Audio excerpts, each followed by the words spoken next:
इस वीडियो में आपको वन पीस एगेड आइलैंड डार्क के फाइनल 10 चैप्टर्स के एक्सप्लेनेशन देखने को मिलने वाले हैं। तो आप जहां पर भी इस वीडियो को देख रहे हैं, आप शांति से एक जगह पर बैठ जाएं और इस वीडियो को अच्छे से एंजॉय करें। इसके अलावा अगर आपको ये वीडियो अच्छी लगे तो प्लीज इस वीडियो को लाइक जरूर करें और इस चैनल को सब्सक्राइब करना ना भूलें। तो सबसे पहले चैप्टर वहीं स्टार्ट होता है जहां पर लास्ट चैप्टर एंड हुआ था, जहां पर हमें दुनिया भर के लोगों के रिएक्शंस जानने को मिलते हैं वेगापंक की शॉकिंग रेवलेशन को लेकर, और जिनमें हमें सबसे पहले मरीन फोर्ट देखने को मिलता है और जहां पर बहुत सारी मरीन्स पैनिक करती हुई नजर आती हमें देखने को मिलती हैं, और जिनमें से हमें हीना जो कि एक मरीन है वो भी हमें इस पैनल में देखने को मिलती है। इसके अलावा हम अकाइनू को भी देखते हैं जो कि हमेशा की तरह एक सीरियस फेस को रखे हुए होता है। इसके बाद हम जया एंटर करते हैं जहां हमें बहुत सारे पायरेट्स वेगापंक के इस मैसेज को सुनते हुए हंसते हुए दिखाई देते हैं, जो कि सीधा सीधा एक कॉल बैक है कि जब लूफी अपने ड्रीम्स को बता रहा था जया आइलैंड में, तब बहुत सारे पायरेट्स इंक्लूडिंग बेलामी उस पर हंसे थे। इसके बाद हम वाटर 7 में जाते हैं जहां पर हमें पॉली काफी ज्यादा बरिड दिखाई देता है सिटी के अंदर। लेकिन इसके बाद हमें इम्पेल डाउन देखने को मिलता है जहां पर हमें डोफ्लामिंगो मजेलान से बात करते हुए दिखाई देता है, जिसमें सबसे पहले वो ये बात कहता है कि अगर पूरी दुनिया में 5 मीटर से भी ज़्यादा का सी लेवल हुआ तो बहुत सारी बड़ी सिटीज़ डूब जाएंगी। और जिसके बाद वो हंसते हुए मजेलान से बोलता है तो फिर क्या हम लोगों को हायर प्लेस पर मूव कर जाना चाहिए। इसके बाद हमें रीगू पैलेस देखने को मिलता है जहाँ पर शिराओशी अपने फादर से ये बात पूछती है कि अब आगे क्या होने वाला है, और उसके बाद नेपच्यून बोलता है कि ये जो हो रहा है वो बहुत ज़्यादा अनबिलीवेबल है। इसके बाद हम एगेड आइलैंड पर वापस आ जाते हैं जिसमें हमें बहुत सारे मरीन्स के भी रिएक्शन जानने को मिलते हैं, जिन्हें ये बात का यकीन ही नहीं हो रहा है कि वेगापंक ने अभी क्या कह दिया है। इसके बाद वेगापंक का मैसेज हमें आगे सुनाई देता है जिसमें वो बोलता है कि मैं इस चीज़ को प्रूव करूँगा एक प्रेडिक्शन देकर, और अगर मेरी ये प्रेडिक्शन गलत साबित निकलती है तो बाकी सारे लोग दुनिया के जो भी इस ब्रॉडकास्ट को सुन रहे हैं वो मेरी बाकी की स्पीच को इग्नोर कर दें। इसके बाद वेगापंक ये दुनिया के सामने प्रेडिक्ट करता है कि जो सी लेवल है वो 1 मीटर तक ऊपर आ जाएगा और ये कोई नेचुरल डिजास्टर नहीं होगा। इसके बाद हमें स्मूदी और मोन्टोर की रिएक्शन जानने को मिलते हैं जहाँ पर सबसे पहले स्मूदी बोलती है तो क्या वेगापंक ये उसी अर्थक्वेक के बारे में बात कर रहा है जो कि आज सुबह हुआ था, और इसका मतलब क्या वेगापंक अभी तक मरा नहीं है। इसके बाद हमें एक आइलैंड देखने को मिलता है जो कि पूरी तरीके से फ्लड हो गया है और जहाँ पर लोग घरों के छत पर क्लाइम करते हुए हमें देखने को मिलते हैं और बहुत सारे लोग बोट्स के जरिए वहाँ से एस्केप कर रहे होते हैं। इसके अलावा हमें लॉन्गलिंग लॉन्गलैंड में तोनजित भी देखने को मिलता है और कुजान बैंडेजेस में कवर होता है हाचिनासु आइलैंड में, और वे दोनों ही इस बारे में अपना कुछ भी रिएक्शन नहीं देते हैं। इसके बाद हम नामी के ग्रुप की ओर जाते हैं जहाँ पर नामी का ग्रुप सैटर्न से फाइट कर रहा होता है रॉबिन को प्रोटेक्ट करने के लिए, जहाँ पर चॉपर सबसे पहले अपना गार्ड पॉइंट का इस्तेमाल करता है।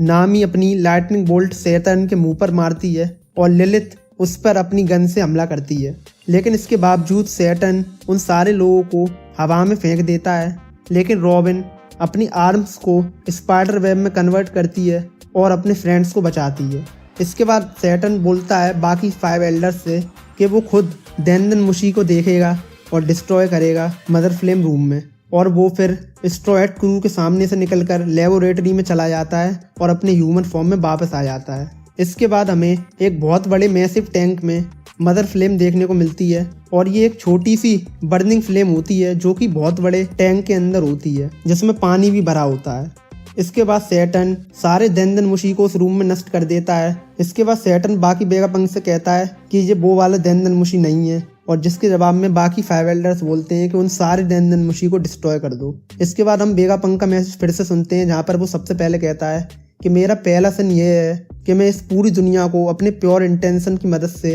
इटर्नल एनर्जी प्रोवाइड करवाना चाहता हूँ। और उसके बाद वो कहता है कि I have flew too close to the sun, और फिर वो बोलता है कि अगर हमें ये जानना है कि अभी इस पूरी दुनिया में क्या चल रहा है तो हमें सबसे पहले ये बात करनी होगी कि 800-900 साल पहले बॉट सेंचुरी में क्या हुआ था। और इसके बाद हमें मरीजों में ईमू देखने को मिलता है जो कि कोई भी रिएक्शन नहीं दे रहा होता है। इसके बाद हमें जायंट रोबोट देखने को मिलता है जिसकी हाइप काफ़ी ज़्यादा बनी हुई थी और वो कहीं जाता हुआ दिखाई देता है, और मरीन उस पर शूट कर रही होती है, लेकिन कोई भी अटैक उस पर कोई भी प्रभाव नहीं डालते हैं। इसके बाद हमें लूफी, डोरी और ब्रोगी बारकरी से बचकर भागते हुए हमें देखने को मिलते हैं, जिसमें लूफी अपने गियर 5 फॉर्म में फिर से वापस आ जाता है और वेगापंक का मैसेज फिर से कंटिन्यू होता है। इसके बाद हम कुछ सेलेस्टियल ड्रैगन्स को भी देखते हैं, जिसमें सेंट चार्लिया, जो कि सेंट चार्लोस की बहन है, वो बहुत ज़्यादा कंफ्यूज होती है और कहती है कि उसने कभी भी वॉर्ड सेंचुरी के बारे में पहले नहीं सुना है। इसके बाद हमें जैगुआर डी सॉल देखने को मिलता है, और जो कि काफ़ी ज़्यादा हंस रहा होता है फॉरेस्ट में लेटे हुए, और वो वेगापंक का मैसेज सुनता है और फिर वो अपने वही आइकॉनिक अंदाज में हंसता है। इसके बाद हमें बाकी वर्ल्ड के भी रिएक्शन देखने को मिलते हैं, जहाँ पर सबसे पहले हमें ऑरेंज टाउन में बूडल और शूशू देखने को मिलते हैं अपनी ग्रैंड डॉटर के साथ। इसके बाद हमें मार्गरेट और अदर मेंबर्स कूजा ट्राइब के देखने को मिलते हैं अमेजोन लिली में, और फिर वेगापंक का मैसेज एक बार फिर से कंटिन्यू होता है, जहाँ पर वो बोलता है कि गवर्नमेंट ने भले ही ये फॉरवर्ड कर दिया हो कि कोई भी पोनिग्लिफ्स और एंशिएंट बुक्स को नहीं पढ़ेगा, लेकिन फिर भी मैंने बहुत सारी बुक्स और पोनिग्लिफ्स पढ़े हैं जो कि काफ़ी ज़्यादा ग्रेट आर्कोलॉजिस्ट ने छोड़े हैं, और यही मेरा सेकंड सिन है, लेकिन मुझे इस बारे में कोई भी रिग्रेट नहीं है। जिसके बाद हम कट करके एडिसन के ग्रुप को देखते हैं। वो काफ़ी ज़्यादा डैमेज्ड होता है और वो कंट्रोल रूम का यूज़ करके जो क्लाउड है उसका शेप चेंज कर रहा होता है ताकि वो 1000 सनी को पानी की तरफ ले जा सके। इसके बाद हमें उसॉप देखने को मिलता है जो कि इसे देखकर काफ़ी ज़्यादा चीयर करता है। इसके बाद एडिसन बोलता है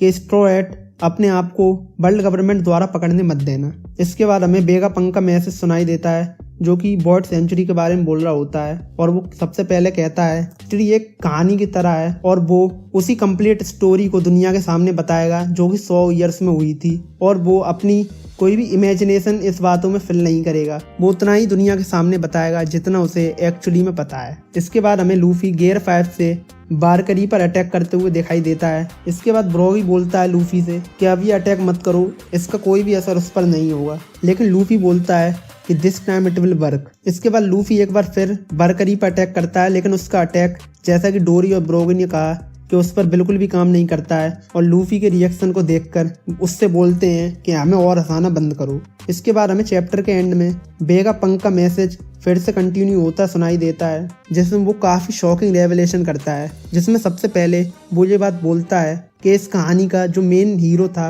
वो 900 साल पहले पैदा हुआ था एक सर्टेन किंगडम में जहाँ की सिविलाइजेशन काफ़ी ज़्यादा एडवांस थी। इसके बाद वो कहता है कि वो भी अपनी स्ट्रेची बॉडी से फाइट करता था जैसा कि लेजेंडरी सन गॉड नीका करता था एल्बाफ का। इसके बाद चैप्टर एंड होता है जहाँ पर हमें सबसे पहले लूफी काफ़ी ज़्यादा रोते हुए देखने को मिलता है दर्द से, जो कि काफ़ी ज़्यादा फनी फेस बनाता है, और जिसके बाद वेगापंक उसका नाम रिवील करता है और बोलता है कि उसका नाम कोई और नहीं बल्कि जॉय बॉय है और वो दुनिया का पहला पायरेट था। और बस उसी के बाद ये चैप्टर एंड हो जाता है। ये चैप्टर भी वैसे ही स्टार्ट होता है जहाँ पर हमें बहुत सारे लोगों के रिएक्शन देखने को मिलते हैं वेगापंक के मैसेज को लेकर, और जहाँ सबसे पहले हमें वानो किंगडम देखने को मिलता है, और वहाँ पर हमें मोमोनोसुके, किनेमोन, ओतामा और शिनोबु वेगापंक के मैसेज को सुनते हुए देखने को मिलते हैं। और जहाँ पर मोमोनोसुके सबसे पहले ये बात कहता है सो जॉय बॉय भी एक पायरेट था लूफी की तरह, और जिसके जवाब में किनेमोन उससे पूछता है कि क्या आप जॉय बॉय को जानते थे माय लॉर्ड। इसके बाद हमें G4 मरीन बेस सेल देखने को मिलती है जहाँ पर देमारो ब्लैक और उसका क्रू जो कि सेल के अंदर बंद होते हैं वो भी वेगापंक का मैसेज सुन रहे होते हैं, और ये सारे के सारे पायरेट्स किड पायरेट्स का कॉस्प्ले कर कर बैठे होते हैं, और देमारो एक्चुअली में इस बार कैप्टन किड बनकर बैठा होता है। और जिसके बाद उन्हीं में से एक पायरेट बोलता है कि कौन ज़्यादा स्ट्रांग है, जॉय बॉय और हमारे कैप्टन किड। और जिसके जवाब में जो फेक कैप्टन किड है देमारो ब्लैक वो बोलता है कि अनफेयर होगा जॉय बॉय को कंपेयर करना मुझसे, क्योंकि जॉय बॉय एक्चुअली मर चुका है। और जिसके बाद वो सारी की सारी पायरेट्स काफ़ी ज़्यादा हंस रहे होते हैं और फालतू की बकवास कर रहे होते हैं। इसके बाद हमें वेगापंक का मैसेज कंटिन्यू होता हुआ दिखाई देता है, और जिसके साथ साथ हमें लूफी, डोरी और ब्रोगी वॉरकोरी से भागते हुए हमें फिर से देखने को मिलते हैं। जिसके बाद वेगापंक बोलता है कि जॉय बॉय क्यों पायरेट था, इस बारे में एक्सप्लेन करने से पहले मुझे सबसे पहले बॉट सेंचुरी की बात करनी चाहिए। जिसके बाद वो बोलता है कि मैंने सिर्फ छोटी सी मात्रा में ही पोनिग्लिफ्स पढ़े हैं, लेकिन ये जितने भी पोनिग्लिफ्स हैं वो रिकॉर्ड्स हैं उस मैसिव बैटल का जो कि बॉट सेंचुरी के दौरान लड़ी गई थी। और जॉय बॉय का उस बैटल में जो सबसे बड़ा एनिमी था वो थी वर्ल्ड गवर्नमेंट। इसके बाद हमें वॉरकरी देखने को मिलता है जो कि काफ़ी गुस्से में वेगापंक का नाम चिल्लाता है, और जिसके बाद हम लेबोरेटरी में कट कर जाते हैं और हमें वहाँ पर मार्स कॉरिडोर में चलता हुआ दिखाई देता है, और वो अपनी कॉन्करर हाकी का यूज़ करके सारी देंदन मुशी को अनकॉन्शियस कर देता है और वो सारी देंदन मुशी ग्राउंड पर गिर जाते हैं। इसके बाद वेगापंक का मैसेज स्टिल कंटिन्यू होता है, जहाँ पर वो कहता है कि ये बात मैं आप सबको बता दूं कि जॉय बॉय के जो एनिमीज थे वो एक अलायंस आर्मी थी 20 नेशंस की, जो कि बाद में वर्ल्ड गवर्नमेंट बन गई। जिसके बाद वो बोलता है कि दूसरे वर्ड्स में जॉय बॉय और उसका ग्रुप उतना ज़्यादा पावरफुल स्टडी था कि उनसे लड़ने के लिए 20 नेशंस इकट्ठे हो गए थे। और जब वेगापंक ये बोल रहा होता है तो हमें एक पैनल भी देखने को मिलता है जहाँ पर जॉय बॉय नीका फॉर्म में होता है, और वो सेम लूफी के गियर 5 जैसा हमें देखने को मिलता है, और जो मल्टीपल किंग से लड़ रहा होता है, और जिसमें हमें जितने भी किंग्स हैं उनके चेहरे देखने को नहीं मिलते हैं, और ना ही हमें जॉय बॉय का फेस रिवील देखने को मिलता है। लेकिन ये पैनल देखने के बाद मैं काफ़ी ज़्यादा एक्साइटेड हूँ, क्योंकि इससे हमें ये बात पता चल चुकी है कि ओडा अब पूरी तरीके से फाइनल सागा में किसी भी तरीके की छूट नहीं रख रहे हैं, और कोई बड़ी बात नहीं है कि हमें अपकमिंग फ्यूचर चैप्टर्स में जॉय बॉय की बैक स्टोरी भी देखने को मिल जाए। इसके बाद वेगापंक फिर से बोलता है कि मेरे पास पूरी इन्फॉर्मेशन नहीं है उस बैटल के बारे में, तो मैं सिर्फ इतना ही कह सकता हूँ कि वो जो क्लैश था वो 2 टाइप्स की आइडियोलॉजी को लेकर था, और दोनों की दोनों साइड मेरे हिसाब से ना गुड थी और ना ईविल थी। इसके बाद हमें जो भी देखने को मिलता है जहाँ पर सारे मिंग्स और कैरेट और वांडा भी हमें देखने को मिलती हैं, जो कि वेगापंक के मैसेज को ही सुन रही होती हैं। इसके बाद वेगापंक फिर से बोलता है कि एज आई मेंशन बिफोर, जो नेशन में जॉय बॉय बॉर्न हुआ था वो काफ़ी ज़्यादा हाईली एडवांस था, और कोई भी इस बात पर बिलीव नहीं करेगा कि वो 900 साल पहले एग्जिस्ट करता था, क्योंकि उस कंट्री में जो वेपन्स एग्जिस्ट करते थे वो काफ़ी ज़्यादा एडवांस थे, और वो इतने ज़्यादा एडवांस थे कि आज की भी टेक्नोलॉजी उन्हें दोबारा रिक्रिएट नहीं कर पाएगी। और जिसमें मैं भी शामिल हूँ, क्योंकि भले ही मैं एक जीनियस हूँ लेकिन मैं भी काफ़ी ज़्यादा इस बात से शॉक्ड हूँ कि 900 साल पहले हमें इतनी ज़्यादा एडवांस टेक्नोलॉजी देखने को मिली थी। इसके बाद हमें फॉक्सी पायरेट्स भी देखने को मिलते हैं, जो कि वेगापंक के मैसेज को एक छोटी सी स्मॉल बोट में सुन रहे होते हैं, और जिसमें फॉक्सी वेगापंक के लिए फालतू की बकवास कर रहा होता है। और ये बात तो हमें पता ही है कि बहुत सारे लोग इस वर्ल्ड में वेगापंक की बातों को बिल्कुल भी सीरियसली नहीं लेंगे, और उन्हीं में से एक फॉक्सी भी है। इसके बाद हम एगेड आइलैंड पर वापस आ जाते हैं, जहाँ पर एडिसन स्टूसी से बोलता है भागने के लिए, क्योंकि वो ये बात जानता है कि जो बैरियर है उसे अब ऑन रखने का कोई भी फ़ायदा नहीं है, क्योंकि वो 5 एल्डर्स के अगेंस्ट यूजलेस है। इसके बाद हम नामी के ग्रुप को देखते हैं, जहाँ पर नामी बोलती है कि उन्हें जल्दी करना होगा, क्योंकि मरीन की जो बैटल शिप हैं वो उस पूरे एल्बाफ की शिप को घेरे हैं,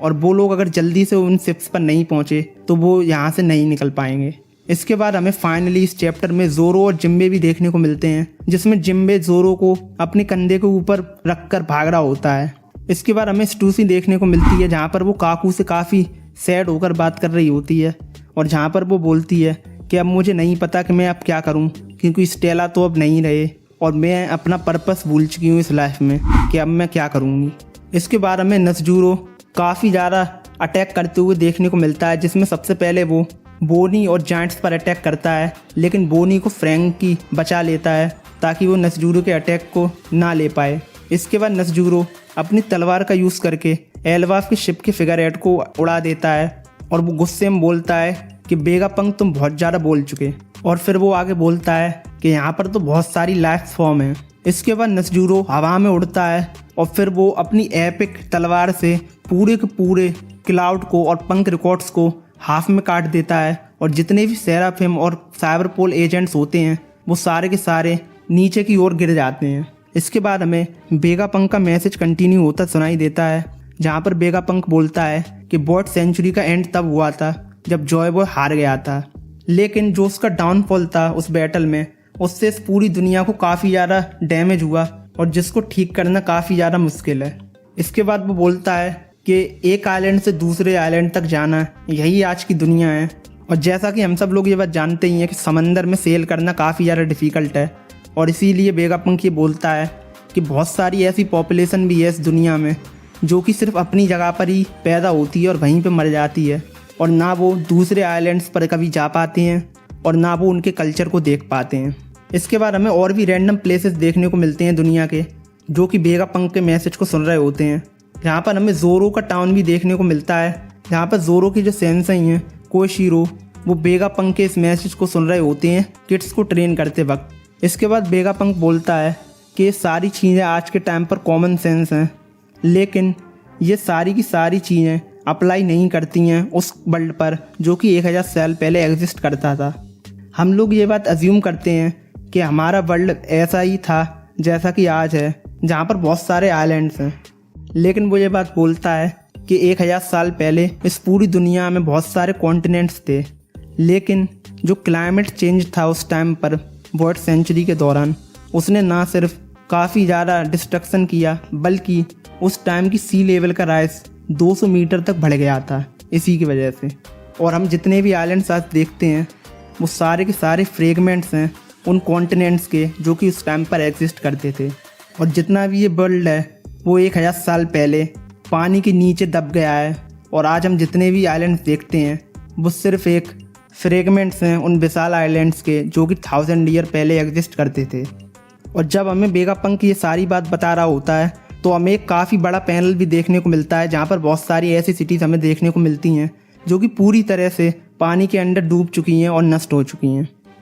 इसके बाद हमें रेवोल्यूशनरी आर्मी भी देखने को मिलती है, जहाँ पर हमें ड्रैगन, साबो, इवानकॉव और बाकी मेंबर्स वेगापंक के मैसेज को सुनते हुए दिखाई देते हैं, और जिसमें साबो और इवानकॉव काफ़ी ज़्यादा शॉक्ड होते हैं वेगापंक की इन रेवलेशंस को लेकर। इसके बाद हमें कोकोयाशी विलेज में गेंजो और नोजिको भी देखने को मिलती हैं जो कि वेगापंक के मैसेज को सुन रहे होते हैं। इसके बाद हमें साकुरा किंगडम देखने को मिलता है, जहाँ पर डाल्टन और कोरेया वेगापंक के मैसेज को बाकी सिटीजन्स के साथ मिलकर सुन रहे होते हैं, और जहाँ पर कोरेया हंसकर बोलती है कि ऐसा लगता है कि इस दुनिया में अभी भी काफ़ी ज़्यादा इंटरेस्टिंग चीज़ें हैं। इसके बाद हम Miss Golden Week, Miss Merry Christmas और मिस वैलेंटाइन को एक आइलैंड पर देखते हैं, जहाँ पर न्यू स्पाइडर्स कैफ़े लोकेटेड है, और उस आइलैंड के जितने भी लोग हैं वो वहाँ पर एक माउंटेन है उसको देखकर बोलते हैं कि उन्हें इस बात पर बिल्कुल भी यकीन नहीं हो रहा है कि पास्ट में सी लेवल 200 मीटर तक राइज हो गए थे। और उसके बाद वो ये बात बोलते हैं कि जब ऐसा हुआ होगा तो बहुत सारे लोग इस सी वाटर की वजह से मरे होंगे। इसके बाद वेगापंक का मैसेज कंटिन्यू होता है, जहाँ पर वेगापंक बोलता है कि क्यों उस टाइम पर सी लेवल राइज हुए थे। एक इंसान सिर्फ ऐसे ही अज्यूम करने की कोशिश करेगा कि जितनी भी चीज़ें उस टाइम पर हुई थी वो नेचुरल डिज़ास्टर के कारण हुई होंगी, लेकिन जब मैंने रिसर्च की तो अब मैं पूरी तरीके से श्योर हूँ, और मैं ये कह सकता हूँ कि जितनी भी चीज़ें उस टाइम पर हुई थी वो काफ़ी ज़्यादा इम्पॉसिबल है, क्योंकि 100 साल के अंदर अंदर ये सारी चीज़ें हैपन नहीं हो सकती। और मैं इस बात पर पूरी तरीके से श्योर हूँ कि जितनी भी सारी चीज़ें हुई थी उस टाइम पर वो एक्चुअली मैन मेड थी, और जो सी लेवल का राइज हुआ था वो किसी भी नेचुरल डिज़ास्टर के कारण नहीं हुआ था। इसके बाद हमें वर्ल्ड इकोनॉमी न्यूज़पेपर्स के हेडक्वार्टर्स में मॉर्गन्स देखने को मिलता है, जो कि काफ़ी तेज़ से अनबिलीवेबल बोलता है, और मॉर्गन को वेगापंक के वर्ड्स पर बिल्कुल भी यकीन नहीं हो रहा होता है। इसके बाद बीवी मॉर्गन के मुंह पर हाथ रखती है और उससे बोलती है कि शांति से वेगापंक का मैसेज सुनो। इसके बाद वेगापंक बोलता है कि जब मैंने ये डिटेक्ट किया हाल फिलहाल में कि सी लेवल का राइज कैसे बढ़ा है, तो मैं अपने कंक्लूजन पर पहुंच गया कि उसका क्या रीज़न हो सकता है और उसकी क्या आइडेंटिटी है। और जब वेगापंक का ये मैसेज चल रहा होता है तो हम मार्स, सैटर्न और वारकरी को देखते हैं, जो कि वेगापंक के इस चैप्टर के लास्ट वर्ड्स को सुन रहे होते हैं। इसके बाद वेगापंक बोलता है कि जो एंशिएंट वेपन थे जिन्होंने इस पूरी दुनिया को 800 साल पहले डुबोया था वो अभी भी एग्जिस्ट करते हैं और उन्हें अभी भी कोई यूज़ कर सकता है। इसके बाद अगले पैनल में हमें मरीजो देखने को मिलता है इस चैप्टर के फाइनल पेज पर, जहाँ पर ईमू अभी भी शैडो के अंदर होता है, और जिसके साथ साथ वो वेगापंक के मैसेज को काफ़ी ज़्यादा पेशेंटली सुन रहा होता है। हालांकि हमें ईमू का चेहरा तो नहीं देखने को मिलता है, लेकिन हमें उस पैनल में ईमू का चेहरा काफ़ी ज़्यादा जूम देखने को मिलता है। इसके बाद इस चैप्टर के एंड में वेगापंक बोलता है कि in other words the huge war that occurred during the world century has not yet ended.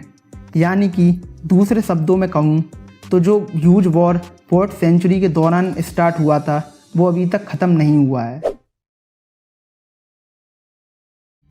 तो सबसे पहले ये चैप्टर स्टार्ट होता है जिसमें हमें कवर पेज पर देखने को मिलता है, जहाँ पर यामातो ओसुरो से मेडिसन और डम्पलिंग्स ले रही होती है अपनी जर्नी के लिए। लेकिन ये चैप्टर स्टार्ट होता है जहाँ पर दुनिया भर के लोग हमेशा की तरह ही वेगापंक के मैसेज पर अपना रिएक्शन दे रहे होते हैं और जिनमें से कुछ लोग ये बात बोलते हैं कि उसने अभी क्या कहा कि अभी भी ये वर्ल्ड सिंकिंग वेपन एग्जिस्ट कर रहे हैं समवेयर, और ये वॉर जो कि 800 साल से चल रहा है वो अभी भी कैसे ऑनगोइंग है, क्योंकि ऐसा कोई भी नहीं होगा जो कि 800 साल से अभी तक अलाइव होगा। इसके बाद हमें वेगापंक का मैसेज कंटिन्यू होता हुआ सुनाई देता है जहाँ पर वो सबसे पहले बोलता है कि वो अपनी पूरी सिंसियरिटी के साथ अपने पूरे दिल से माफ़ी मांगता है, और जिसके बाद वो आगे कहता है कि उसे एक और बात कन्फेस करनी है, और जिसमें वो बोलता है कि उसका हमेशा से ही जो गोल था वो था कि वो पूरे वर्ल्ड के लिए एक एनर्जी सोर्स बनाए, और भले ही वो चीज़ अभी तक अनफिनिश्ड है लेकिन उसने अपनी रिसर्च से मदर फ्लेम को डिस्कवर किया था और वो इस बात के लिए 100% श्योर है कि एक दिन उसकी अनडाइंग एनर्जी से पूरे वर्ल्ड का ही फ़ायदा होगा। और जब वेगापंक ये बात बोल रहा होता है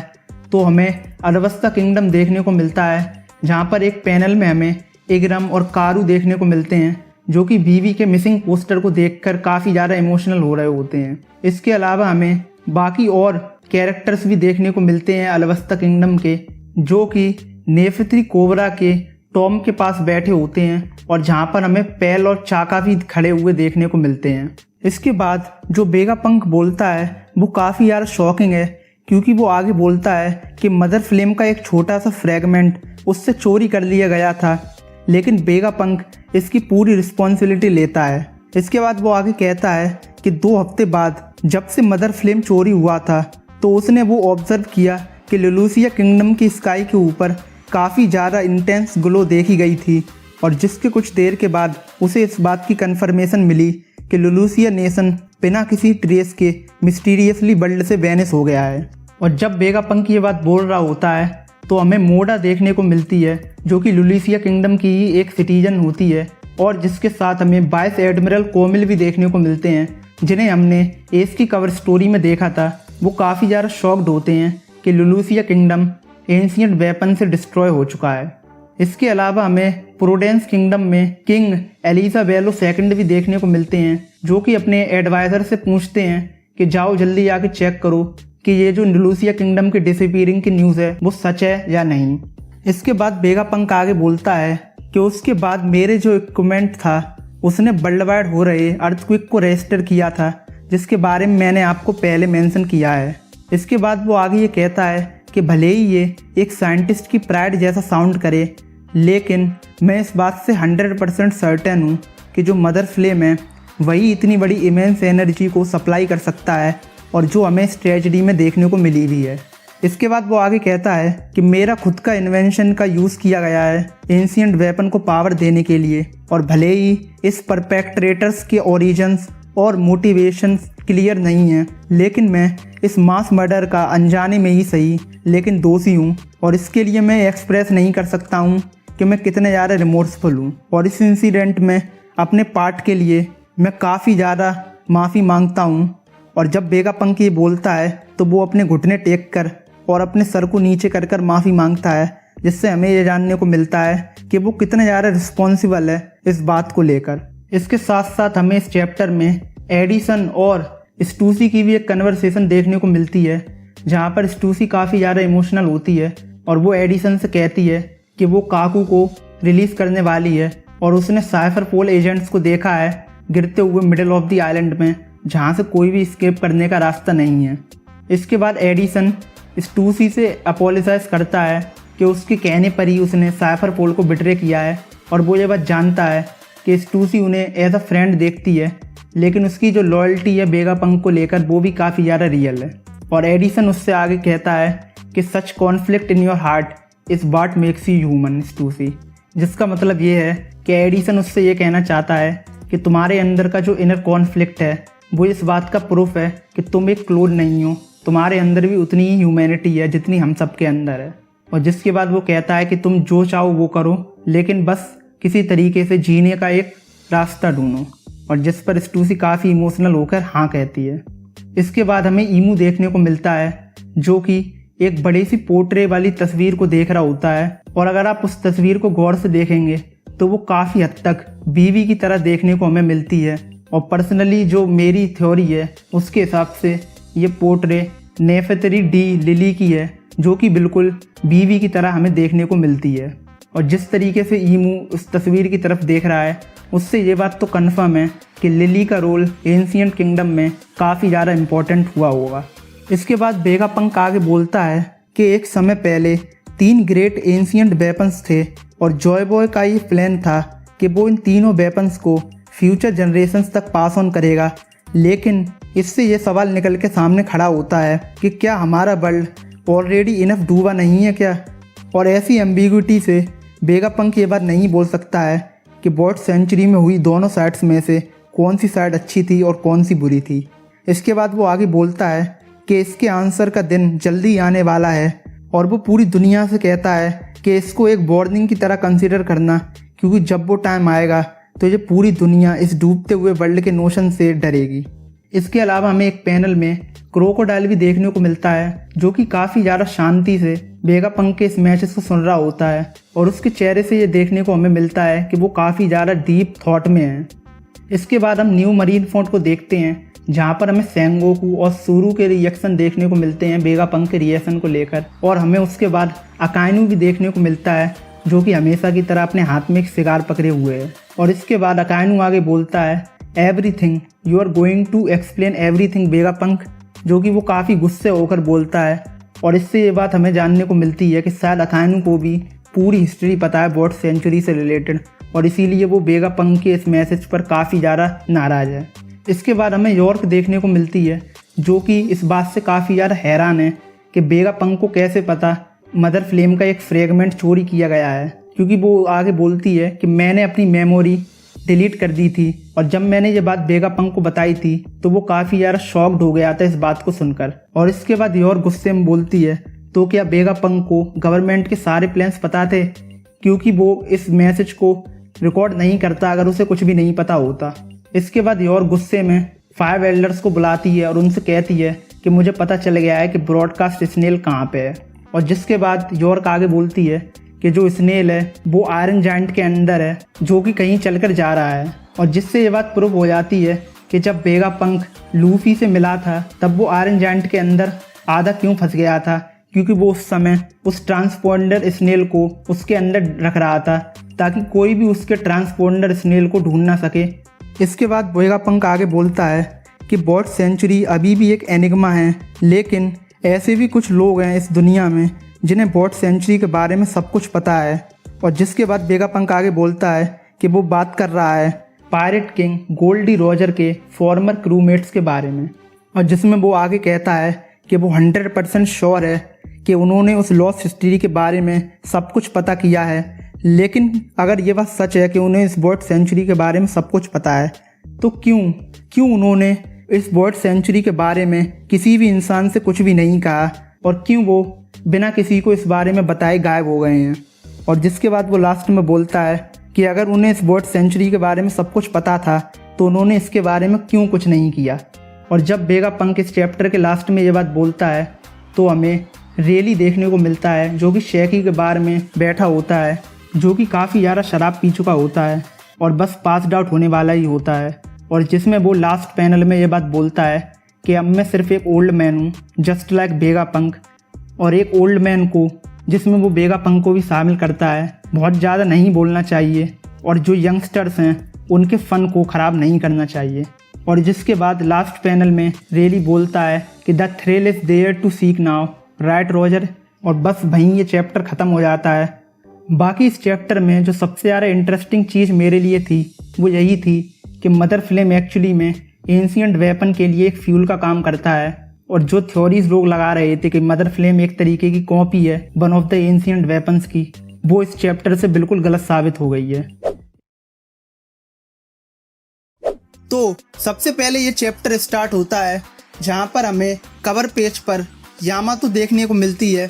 और वो इस बार हमें नेकु मामुशी और योगोरू से मिलती हुई दिखाई देती है फ्लावर कैपिटल में। लेकिन ये चैप्टर स्टार्ट होता है पायरेट आइलैंड हाचिनासु से, जहाँ पर हमें बहुत सारे पायरेट देखने को मिलते हैं जो कि वेगापंक के मैसेज पर अपना रिएक्शन दे रहे होते हैं। और उन्हीं में हमें बैकग्राउंड में दो काफ़ी ज़्यादा इम्पोर्टेंट कैरेक्टर्स देखने को मिलते हैं, जो कि वन पीस की स्टार्टिंग आर बरातिये में काफी ज़्यादा इम्पोर्टेंट थे, और वो कोई और नहीं बल्कि है डॉन क्रीक और किन।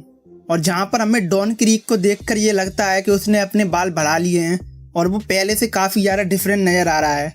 इसके बाद हमें मोंट ब्लैंक क्रिकेट भी देखने को मिलता है और उसके साथ हमें सरुयामा अलायंस भी देखने को मिलती है, और जिसमें मोंट ब्लैंक क्रिकेट सरुयामा अलायंस के ब्रदर्स से बोलता है कि क्या उनमें से कोई भी एक बार फिर से डाइविंग एक्सपीडिशन पर जाना चाहेगा, और जिसके जवाब में वो लोग हमें काफ़ी ज़्यादा एक्साइटेड देखने को मिलते हैं। इसके बाद हमें स्वॉर्ड मेंबर्स भी देखने को मिलते हैं जो कि मरीन के जीएस नेवी जनरल हॉस्पिटल में होते हैं, और जहाँ पर वो सारे के सारे लोग वेगापंक के मैसेज को सुन रहे होते हैं। लेकिन उसमें कोबी काफ़ी ज़्यादा थका हुआ होता है और काफ़ी ज़्यादा वोंडेड भी होता है, और हमें इसके अलावा ड्रेक भी देखने को मिलता है जो कि एक अलग रूम में बैठा होता है और वो भी काफ़ी ज़्यादा वाउंडेड होता है। इसके बाद हमें काफ़ी दिनों बाद स्मोकर भी देखने को मिलता है जो कि ताशकी से पूछ रहा होता है देंदन मुशी के जरिए कि वो कहाँ पर है, और जिसके जवाब में ताशकी उससे बोलती है कि वो अभी जनरल हॉस्पिटल में है। और स्मोकर को पर्सनली देखकर मैं काफ़ी ज़्यादा खुश हूँ क्योंकि वो एक ऐसा कैरेक्टर है वन पीस का जिसको मैंने शुरुआती दिनों में काफ़ी ज़्यादा पसंद किया था। लेकिन एक काफ़ी सैड बात है कि उसका कैरेक्टर जैसे जैसे सीरीज प्रोग्रेस हुई वो उतना पावरफुल नहीं हो पाया, और अभी बस वो एक मिडिल ग्राउंड में फंस कर रह गया है। लेकिन इसके बाद हम वापस आ जाते हैं एगड आइलैंड पर, जहाँ पर हमें नामी के ग्रुप जो एगड आइलैंड से एस्केप करने के लिए 1000 स्नीपर बैठे होते हैं, और जिनके पीछे पीछे जोरो और जिम्बे भी हमें देखने को मिलते हैं। और तभी हमें काफ़ी ज़्यादा इंटरेस्टिंग बैटल की एक छोटी सी झलक देखने को मिलती है, क्योंकि सब जोरो और जिम्बे 1000 सनी की ओर जा रहे होते हैं तो उनके पीछे सेंट वी नज़जूरो काफ़ी तेज़ी से बढ़ रहा होता है और वो अपनी तलवार से उन दोनों पर अटैक कर देता है। लेकिन हम सब ये बात जानते ही हैं कि अगर कोई भी शॉर्ट फाइटिंग वाला इंसान स्ट्रोएट्स पर अटैक करेगा और अगर उन सब लोगों के बीच में जोरो होगा तो वो किसी और को उस शॉर्ट्समैन से नहीं लड़ने देगा। और सेम चीज़ हमने यहाँ पर भी देखी, क्योंकि जैसे ही नज़जूरो अपने मूव का इस्तेमाल करता है वैसे ही जोरो अपनी 2 शॉट स्टाइल का यूज़ करके कितेत्सु ब्लेड और एनमा ब्लेड से उस पर अटैक कर देता है, और जिसके बाद हमें काफ़ी ज़्यादा लाइटनिंग देखने को मिलती है जब उनकी स्वॉर्ड्स एक दूसरे से टकराती हैं। लेकिन इसके बाद हमें अगले पैनल में देखने को मिलता है कि सेंट वी नज़जूरो जोरो की स्वॉर्ड को पहचान जाता है जो कि कितेत्सु ब्लेड होती है, और जितनी जल्दी ये फाइट स्टार्ट हुई थी उतनी जल्दी ये फाइट ख़त्म भी हो जाती है, क्योंकि उन दोनों के क्लैश से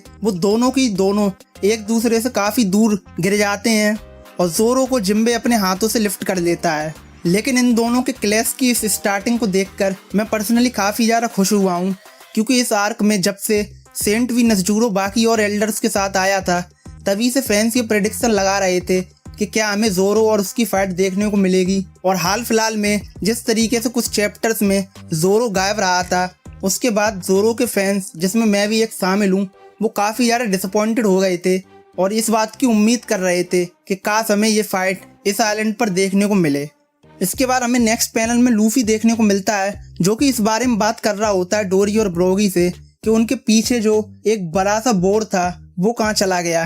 और जैसे ही लूफी ये बात बोलता है हमें इसके नेक्स्ट पैनल में काफ़ी ज़्यादा तगड़ा फ्रेम देखने को मिलता है जहाँ पर चारों ही एल्डर्स एंशिएंट जायंट रोबोट के सामने खड़े हैं और काफ़ी ज़्यादा गुस्से से रोबोट की तरफ देख रहे हैं।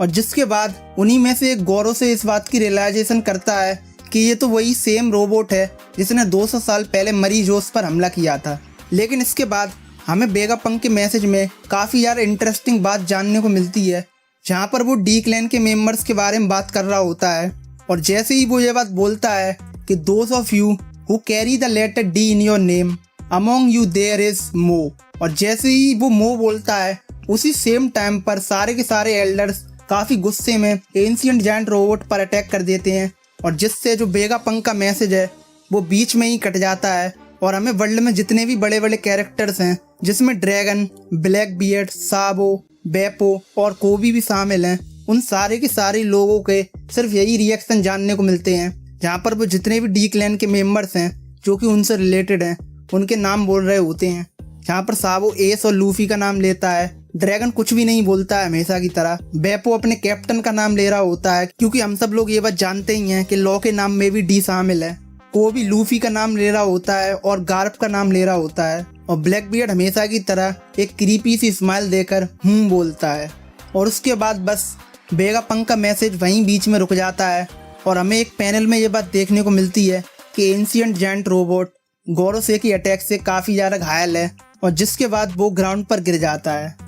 और वेगापंक का जो मैसेज था वो बीच में ही ख़त्म हो जाता है और हमें ये बात पता नहीं चलती है कि जो लास्ट में वो मो बोलने वाला था उसमें वो क्या कहने वाला था, क्योंकि मो का मीनिंग जैपनीज़ में ऑल्सो के लिए यूज़ किया जाता है और या फिर ये कोई अननोन वर्ड की स्टार्ट भी हो सकती है, लेकिन इसका आंसर तो हमें इस चैप्टर में देखने को नहीं मिला क्योंकि वेगापंक का मैसेज गोरोसे के कारण बीच में ही रुक गया।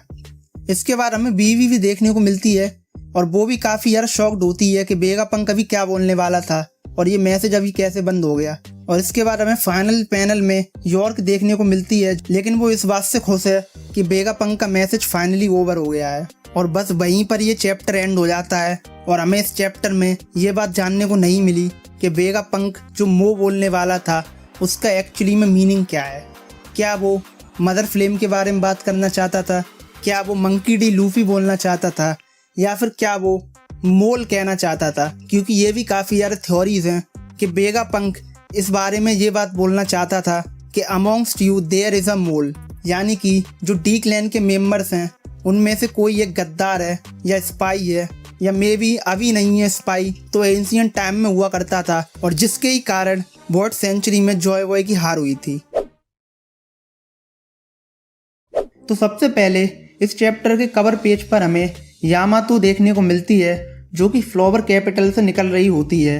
और जिसमें वो अपना जो लंच है जिसको हियोरी ने बनाकर उसे दिया था उसको एंजॉय करती हुई हमें वो देखने को मिलती है। लेकिन ये चैप्टर स्टार्ट होता है जहाँ पर हमें ये देखने को मिलता है कि जो 5 एल्डर्स हैं और जिनके अटैक से जो जायंट रोबोट है वो काफ़ी तेज़ी से नीचे की ओर गिर रहा था लास्ट चैप्टर में। और इस चैप्टर की स्टार्टिंग में जो जायंट एंशिएंट रोबोट है वो पानी के अंदर जाकर गिरता है और जितने भी मरीन्स की शिप्स वहाँ पर होती हैं वो उन सारी मरीन्स की शिप्स के आसपास जाकर गिरता है। इसके साथ हमें जैसे ही वो रोबोट नीचे गिर रहा होता है तो वो एक बार फिर से बोलता है जहाँ पर वो जॉय बॉय की तलाश कर रहा होता है कि वो कहाँ पर है, और जिसके बाद वो बोलता है कि जॉय बॉय तुम कहाँ चले गए। लेकिन इसके बाद जो वो ये बात बोलता है वो काफ़ी ज़्यादा इंटरेस्टिंग थी, क्योंकि आगे वो ये बात बोलता है कि मैं चाहता था कि मेरे और तुम्हारे जो पास्ट हैं वो एक दूसरे से मिले। और जैसे ही ये लाइन मैंने इस चैप्टर में पढ़ी तो मुझे ये लाइन काफ़ी ज़्यादा इंटरेस्टिंग लगी,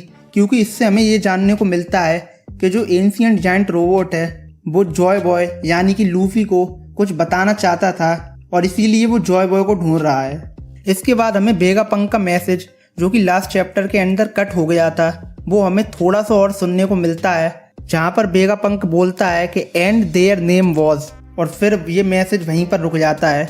और जिससे हमें ये बात जानने को मिलती है कि वेगापंक सच में किसी डी क्लैन के मेंबर का नाम लेना चाहता था और शायद अगर 5 एल्डर्स की दखल अंदाजी से वेगापंक का मैसेज स्टॉप नहीं हुआ होता तो हमें काफ़ी ज़्यादा बड़ी रेवलेशन इस चैप्टर में देखने को मिल सकती थी।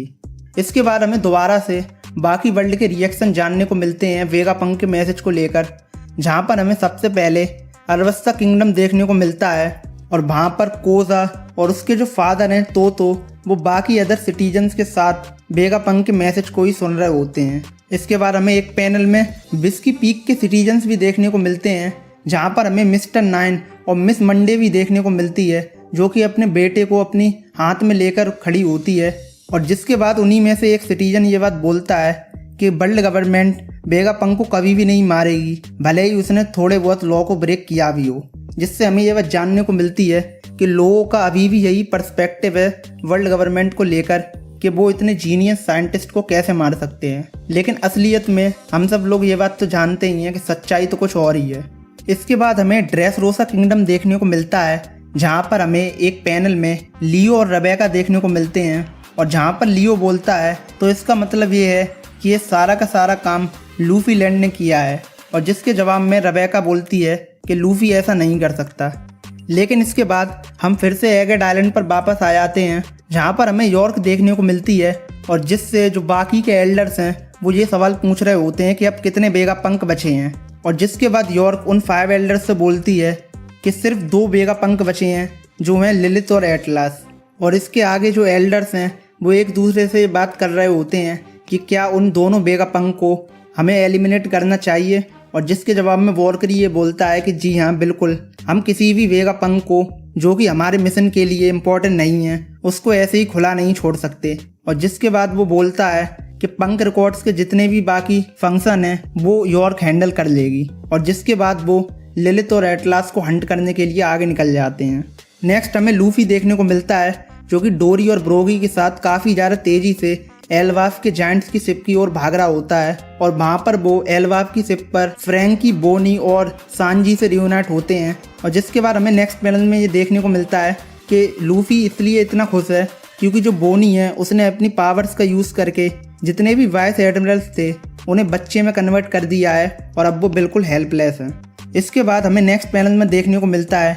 कि लूफी जो कि काफ़ी ज़्यादा भूखा था वो एल्बाफ के जायंट्स की शिप के जो किचन है उसके अंदर जाता है और जहाँ पर जो कुक होता है उसने उसके लिए पहले से ही मील रेडी रखी थी और वो उसको काफ़ी तेज़ी से खा रहा होता है।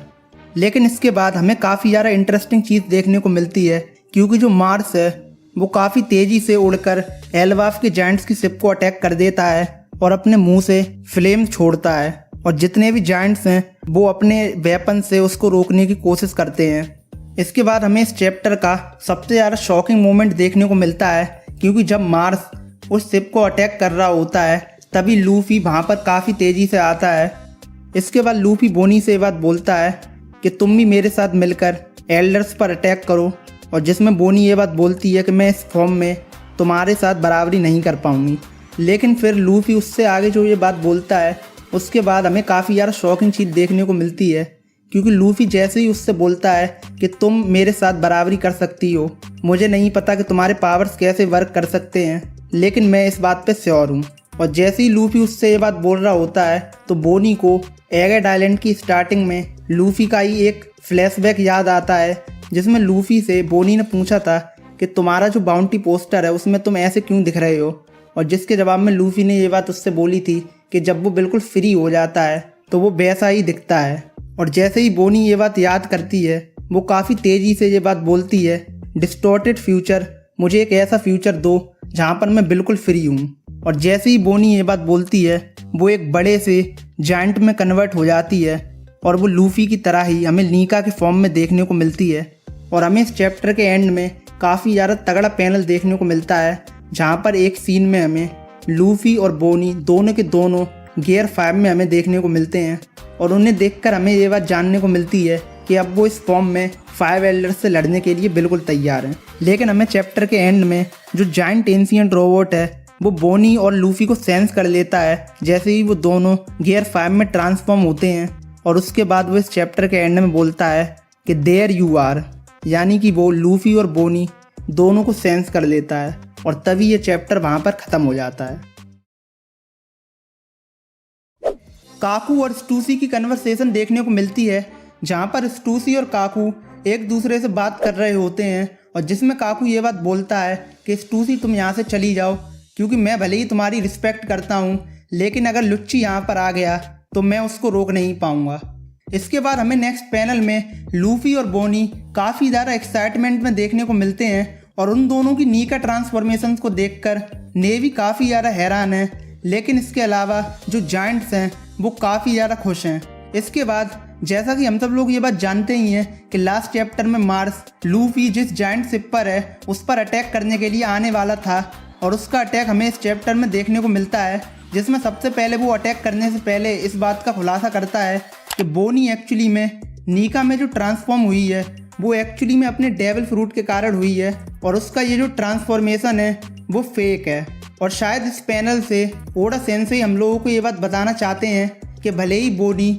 सन गॉड नीका में ट्रांसफॉर्म हो गई थी लेकिन इसका मतलब ये नहीं है कि वो भी जॉय बॉय है। ये केवल सिर्फ उसके डेविल फ्रूट के कारण हुआ है जो कि काफ़ी ज़्यादा ब्रोकन फ्रूट है। और जितने भी फैंस इस बात से परेशान हो रहे थे कि क्या हमें दो नीका देखने को मिलेंगे तो शायद आप लोगों को ये जवाब मिल चुका है कि जो बोनी है वो एक्चुअली में अपने फ्रूट के कारण नीका में कन्वर्ट हो सकती है लेकिन वो एक्चुअली में जॉय बॉय नहीं है। इसके बाद नेक्स्ट पैनल में लूफी मार्स के अटैक को रोकने के लिए सांजी, फ्रैंकी और बोनी से ये बात बोलता है कि मेरे ऊपर तुम अटैक करो ताकि मैं इस मार्स को रोक सकूं। और जिसके बाद नेक्स्ट पैनल में सांजी अपना इफरिट जैम में, फ्रैंकी हमेशा की तरह अपना स्ट्रॉन्ग इम्पैक्ट और बोनी अपनी नीका वाली पावर का यूज़ करके लूफी पर काफ़ी तेज अटैक करती है और लूफी एक बड़े से बलून में ट्रांसफॉर्म होकर मार्स को पकड़ लेता है और इन अटैक्स से जो उसकी बॉडी पर इम्पैक्ट होता है वो सीधा मार्स पर भेज देता है और मार्स हमें अगले पैनल में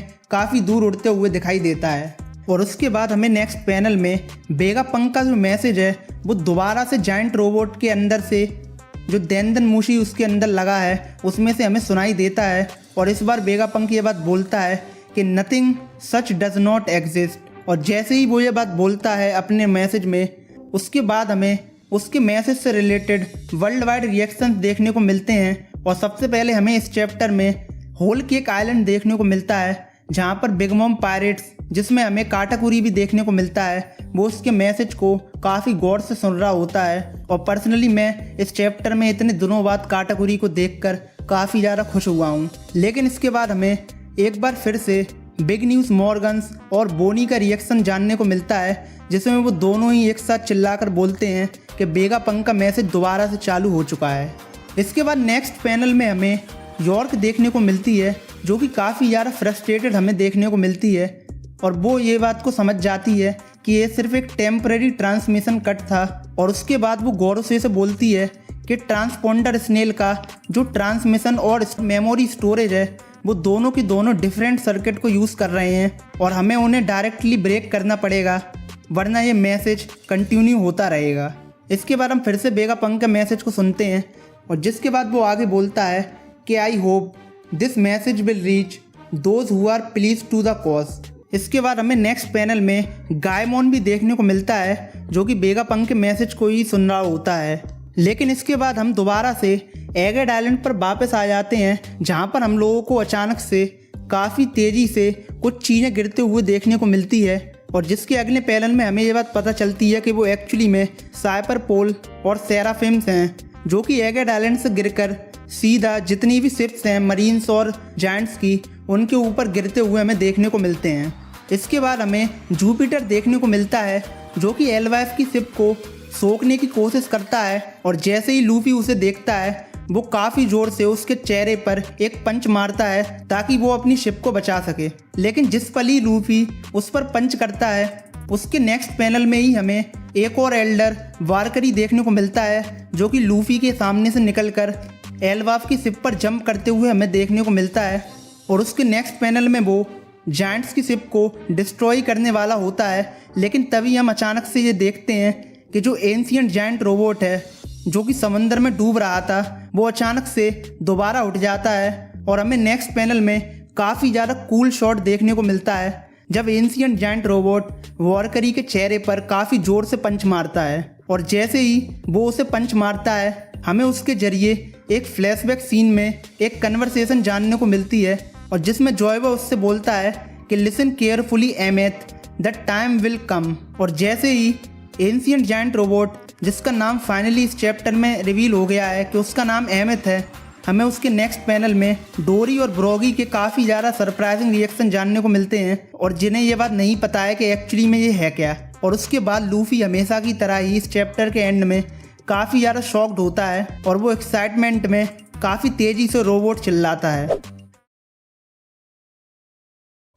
तो सबसे पहले हमें इस चैप्टर की स्टार्टिंग एक फ्लैशबैक सीन से देखने को मिलती है जहाँ पर हमें 26 साल पहले पंक हाजार्ड देखने को मिलता है और जहाँ पर हमें वेगापंक और क्लोवर की एक कन्वर्सेशन देखने को मिलती है जिसमें क्लोवर डॉक्टर वेगापंक से मदद मांग रहा होता है और जिसमें आगे वो ये बात कहता है वेगापंक से कि तुम भी मेरी मदद करो ताकि हम मिलके जो हिडन हिस्ट्री है या कहीं वॉइड सेंचुरी है उस पर अपनी रिसर्च और ज़्यादा कर सकें। लेकिन इस कन्वर्सेशन में जो सबसे बड़ी चीज़ हमारे सामने निकल कर आती है वो है कि हमें इस कन्वर्सेशन में ये जानने को मिलता है कि जो क्लोवर है वो भी डी क्लैन के मेंबर का पार्ट है, क्योंकि वो वेगापंक को ये बात बताता है कि बचपन में उसके भाई को उसी के सामने मार दिया गया था और उसने अपने आप को बचाने के लिए वर्ल्ड गवर्नमेंट के सामने झूठ बोल दिया कि वो उसका भाई नहीं बल्कि एक दोस्त है। और इसीलिए हम इस फ्लैशबैक में देखते हैं कि वो वेगापंक से हाथ जोड़कर मदद मांग रहा होता है ताकि वो जो वॉइड सेंचुरी है और जिसमें जितने भी लोग हैं उन्होंने अपने सेक्रीफाइस दिए थे उनके सच को दुनिया के सामने ला सकें। लेकिन वेगापंक उसकी बात को वहाँ पर टालकर उससे मना कर देता है कि वो उसकी मदद नहीं कर सकता और वो उस रिसर्च को कंटिन्यू उसके साथ नहीं करेगा। इसके बाद हमें नेक्स्ट पैनल में 22 साल पहले पंक हज़ार्ड देखने को मिलता है, जहाँ पर सीजर वेगापंक से ये बात बोल रहा होता है कि ओवारा की जो ट्रेजेडी हुई है वहाँ पर क्लोवर पकड़ा गया है और मारा गया है और पूरा का पूरा जो ओवारा है वो बस्टर कॉल में डिस्ट्रॉय हो गया है। और वेगापंक के सामने सीजर जब इस बात को बता रहा होता है तो वो अपनी क्रीपी सी स्माइल देता है और काफ़ी ज़ोर ज़ोर से नाचने लगता है और उस कन्वर्सेशन में वो क्लोवर को भी एक तरीके से टॉन्ट करता है। इसके बाद हमें नेक्स्ट पैनल में वेगापंक निको रॉबिन के वांटेड पोस्टर को देखते हुए हमें दिखाई देता है और जिनके अगले कुछ पैनल्स में हमें वही सीन देखने को मिलते हैं जब वेगापंक ओहारा के इंसिडेंट के बाद ओहारा विजिट करने गया था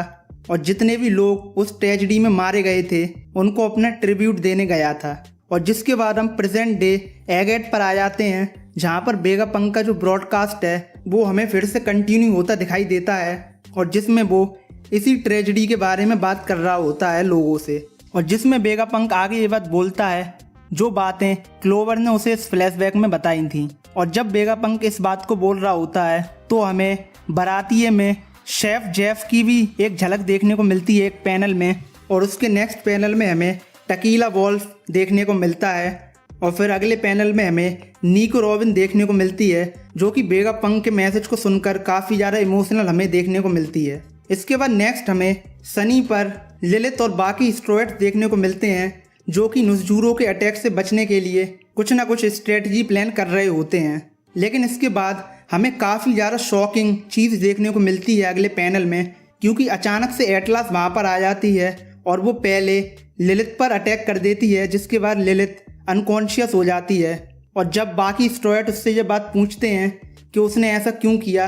तो वो इस बात को बताती है उनके सामने कि तुम लोग लिलिथ का टेक केयर करना और मैं तुम लोगों का जो पाथ है उसको क्लियर करूँगी ताकि तुम लोग इस आइलैंड से बचकर निकल सको। और जैसे ही वो ये बात बोलती है तो ऊसॉप काफ़ी ज़्यादा गुस्से में उससे बात बोलता है कि तुम ये क्या कह रही हो। लेकिन एटलास अपना मन पहले ही बना चुकी थी और वो उसकी बात नहीं सुनती है और वो सीधे जाकर नुज़जूरो पर अटैक कर देती है, और जिसमें नुज़जूरो सबसे पहले उसका एक हाथ काट देता है और हमें काफ़ी एक सुंदर पैनल देखने को मिलता है जहाँ पर वो दोनों लड़ रहे होते हैं। इसके बाद स्ट्रोएट पायरेट्स कूप द बस्ट का इस्तेमाल करते हैं ताकि वो लोग एटलास के सेक्रीफाइस को वेस्ट ना जाने दें और वो जल्दी से इस आइलैंड से निकल सकें। इसके बाद हम नेक्स्ट पैनल में लूफी और एमेथ के पास आ जाते हैं और जिसमें लूफी काफ़ी ज़्यादा शॉक्ड होता है एमेथ को देखकर, और उसके बाद एमेथ लूफी से ये बात बोलता है कि Joy Boy I am so happy we can finally meet, और जिसके जवाब में लूफी पीछे देखता है कि एक्चुअली में जॉय बॉय है कौन। और हमें इसके बाद एक काफ़ी ज़्यादा फनी पैनल देखने को मिलता है जिसमें एमेथ है वो उससे बोलता है कि तुम ही जॉय बॉय हो।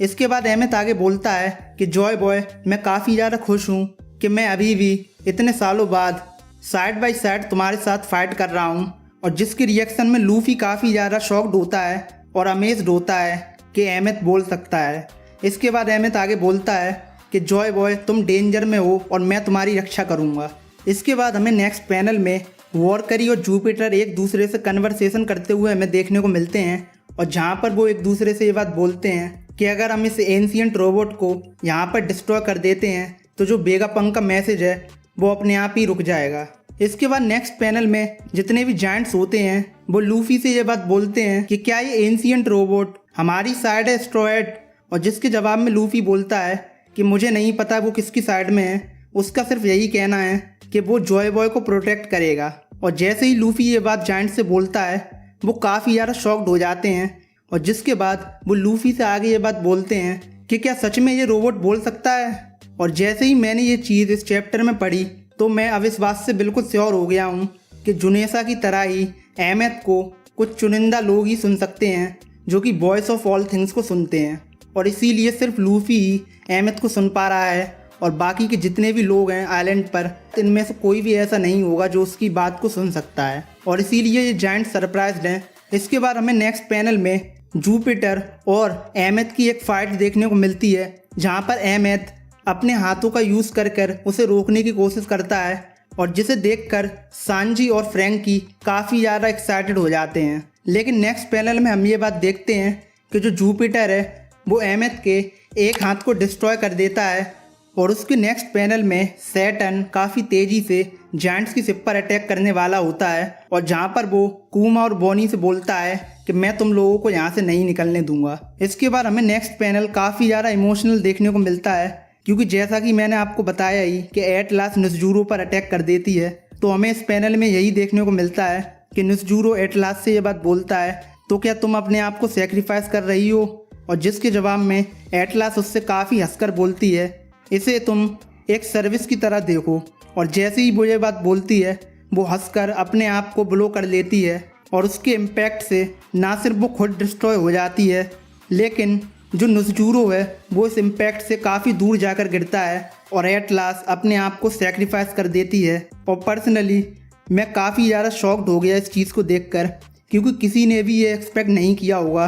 कि एगेट आइलैंड से बचकर अगर एस्टेरॉयड निकलेंगे तो उनमें इतना मेजर रोल एट लास्ट का भी होगा। इसके बाद हमें इस चैप्टर के लास्ट पेज में एक काफ़ी तगड़ा पैनल देखने को मिलता है, जिसमें सबसे पहले यॉर्क काफ़ी ज़्यादा खुश होती है इस बात को जानकर कि एट लास्ट भी अब चली गई है, और वो हंसकर गौरव से ये बात बोलती है कि अब मैं अकेली इकलौती वेगापंक बची हूँ। इसके बाद हमें वॉरकरी और जुपिटर एक पैनल में काफ़ी ज़्यादा गुस्से में एंशिएंट जायंट रोबोट यानी एमेथ को ढूंढते हुए हमें देखने को मिलते हैं, और उसके साथ साथ हमें वेगापंक एक काफ़ी बड़ा बॉम्ब ड्रॉप करते हुए हमें देखने को मिलता है इस चैप्टर के लास्ट में, क्योंकि वो ये बात बोलता है आगे अपने मैसेज में कि 25 साल पहले पायरेट गोल्डी रॉजर था, वो इकलौता ऐसा इंसान था इस पूरी दुनिया का जिसने वो काम को किया जो इस पूरे वर्ल्ड में किसी और ने अचीव नहीं कर पाया, और उन्होंने पूरी दुनिया की जो हिस्ट्री थी उसको जान लिया। और जिसके बाद वो आगे बोलता है कि in short I think everyone is already aware of this now, और जिसके बाद वो लास्ट में बोलता है कि this is my prediction for the future. और जैसे ही वो रॉजर को गोल्ड रॉजर की जगह गोल्डी रॉजर करके प्रोनाउंस करता है, हमें इसके फाइनल पैनल में इम्पेल डाउन के प्रिजनर देखने को मिलते हैं, जो कि वेगापंक की इस बात को सुनकर काफ़ी ज़्यादा शॉक्ड हैं कि उसने रॉजर के नाम को गोल्ड नहीं बल्कि गोल्ड डी करके प्रोनाउंस किया। और जैसा कि हम सब लोग ये बात जानते ही हैं कि इस पूरे वर्ल्ड में बहुत ही चुनिंदा ऐसे लोग हैं जिन्हें यह बात पता है कि रॉजर भी एक्चुअली में डी क्लैन के मेंबर का पार्ट था और उसके नाम में भी डी आता है। बाकी जैसे ही वेगापंक ये बात बोलता है कि this is my prediction for the future, ये चैप्टर वहीं ख़त्म हो जाता है। तो सबसे पहले हमें इस चैप्टर की स्टार्टिंग में एल्वाफ के जायंट्स की शिप देखने को मिलती है, जिस पर बोनी, लूफी और बाकी अदर जायंट्स होते हैं। और जैसा कि हम सब लोग ये बात जानते ही हैं लास्ट चैप्टर से कि उस शिप पर हमें सैटर्न देखने को मिला था, जो कि इस शिप पर अटैक करने के लिए आया होता है। और इस चैप्टर में हम ये बात देखते हैं कि वो सारे जायंट्स पर एक साथ अटैक करना स्टार्ट कर देता है। और इसके बाद हम नेक्स्ट पैनल में लूफी को उस पर अटैक करते हुए देखते हैं। लेकिन हमें सबसे बड़ी बात इसमें यह भी देखने को मिलती है कि लूफी के साथ साथ बोनी भी दोबारा से नी का फॉर्म में ट्रांसफॉर्म हो गई है और वो दोनों मिलकर सैटर्न पर अटैक करने की कोशिश करते हैं। और लूफी उससे बोलता है कि हम दोनों मिलकर सैटर्न पर अटैक कर सकते हैं। इसके बाद हमें नेक्स्ट पैनल में वेगापंक की स्पीच दोबारा से कंटिन्यू होती हुई सुनाई देती है, जहां पर वो एंशिएंट वेपन्स के बारे में दुनिया को बताता है। और हमें उसी मोमेंट पर दोबारा से वीवी देखने को मिलती है और उसके साथ साथ हमें शिराओशी भी देखने को मिलती है। और कहीं ना कहीं मैं इस बात से भी थोड़ा बहुत एग्री करने लगा हूँ उन थ्योरीज को लेकर कि क्या पता वीवी भी एक एंशिएंट वेपन हो शिराओशी की तरह, क्योंकि ओडा सेंसेई हाल फिलहाल में काफ़ी ज़्यादा रिएक्शंस हमें दिखा रहे हैं वीवी के, और वो शायद one of the fewest characters होगी इस पूरे एगेट आर्क में जिसके रिएक्शन हमें देखने को मिले हैं वेगापंक के मैसेज को लेकर। लेकिन इसके बाद हमें काफ़ी ज़्यादा सालों के बाद दोबारा से स्काइपिया देखने को मिलता है, जहाँ पर हमें कोनिस देखने को मिलती है। इसके बाद वेगापंक आगे बोलता है कि वो लोग जिनकी एंसेस्टरी काफ़ी ज़्यादा रेयर है और जो लोग काफ़ी रेयर स्पेसीज से बिलोंग करते हैं, उनको आज भी स्लॉटर किया जा रहा है और उनको आज भी दबाकर रखा जा रहा है। और जैसे ही वेगापंक ये बात बोलता है तो हमें जितने भी डिफरेंट स्पीसीज के लोग हैं वन पीस के वर्ल्ड में वो एक एक करके देखने को मिलते हैं, जिसमें सबसे पहले हमें एक फ्लैशबैक में कूमा देखने को मिलता है वेगापंक के साथ। और वेगापंक उस फ्लैशबैक में हमें कूमा से यही पूछता हुआ दिखाई देता है कि क्या वो एक्चुअली में बकीनियर है। इसके बाद हमें एक पैनल में किंग भी देखने को मिलता है और जैसा कि हम सब लोग ये बात जानते ही हैं कि वो भी एक रेयर स्पीसीज से बिलोंग करता है और वो एक लोनेरियन है, तो हमें ये देखने को मिलता है कि वो भी उस बारे में सोच रहा है जिसके बारे में वेगापंक बात कर रहा है। इसके बाद हमें अगले ही पैनल में पुडिंग भी देखने को मिलती है और वो अपने बचपन को याद कर रही होती है कि कैसे बचपन में बाकी बच्चे उसे काफी ज्यादा बुली करते हैं क्योंकि वो 3-eyed ट्राइब से बिलोंग करती है। इसके बाद हमें दोबारा से लूफी और बोनी देखने को मिलते हैं और जिसमें वो दोनों मिलकर सैटर्न पर अटैक करते हैं। इसके बाद हमें नेक्स्ट पैनल काफी ज्यादा इमोशनल देखने को मिलता है क्योंकि बोनी अपने पास्ट के बारे में सोच रही होती है कि कैसे उसके साथ और उसके फादर कुमा के साथ काफी ज्यादा अत्याचार हुआ है और कैसे अगर ये वर्ल्ड नोवेल उनकी लाइफ के साथ ना खेलते तो उनकी लाइफ काफी ज्यादा अच्छी हो सकती थी। और इसके बाद हमें लूफी और बोनी एक साथ सैटर्न पर अटैक करते हुए देखने को मिलते हैं, जहां पर बोनी लिबरेटिंग नी का पंच नाम का एक अटैक उस पर करती है और लूफी और बोनी मिलकर सैटर्न पर काफी ज्यादा अटैक करते हैं और इन अटैक से सैटर्न के टुकड़े टुकड़े हो जाते हैं। और हमें अगले पैनल में देखने को मिलता है कि उन दोनों के अटैक से सैटर्न उस शिप से उड़कर काफी ज्यादा दूर गिर चुका है और वो हमें एक पैनल में अनकॉन्शियस देखने को मिलता है। इसके बाद हमें एक पैनल में आइसबर्ग भी देखने को मिलता है और उसके साथ साथ हमें जज और सीजर किसी बात पर आर्गुमेंट करते हुए देखने को मिलते हैं और जिनके साथ हमें नेक्स्ट पैनल में हारेदास का रिएक्शन भी देखने को मिलता है। इसके बाद हमें एक और पैनल में एमेथ, वॉलकरी और जुपिटर के सामने देखने को मिलता है और उसके बाद हमें 1000 सनी देखने को मिलती है जो कि काफी तेजी से एगेड आइलैंड के ऊपर से गिरती हुई हमें समंदर में देखने को मिलती है। इसके बाद वेगापंक की स्पीच हमें दोबारा से सुनने को मिलती है जहाँ पर वो सबसे पहले ये बात बोलता है कि रॉजर को मरे हुए अब 25 साल हो गए हैं और अब 2 साल से ज्यादा हो चुके हैं व्हाइट बियर्ड की डेथ को। और जिसके बाद वो आगे बोलता है लेकिन कुछ ऐसे इंडिविजुअल्स हैं इस दुनिया में जिन्हें दबाया नहीं जा सकता है और वही वो इंडिविजुअल्स हैं जो सच्चाई के सबसे ज्यादा क्लोज हैं। और जिसके बाद वो आगे बोलता है कि क्या ये एक कोइंसिडेंस है या फिर इस चीज को रॉजर ने सेट इन मोशन किया था। और जब वेगापंक ये बात बोल रहा होता है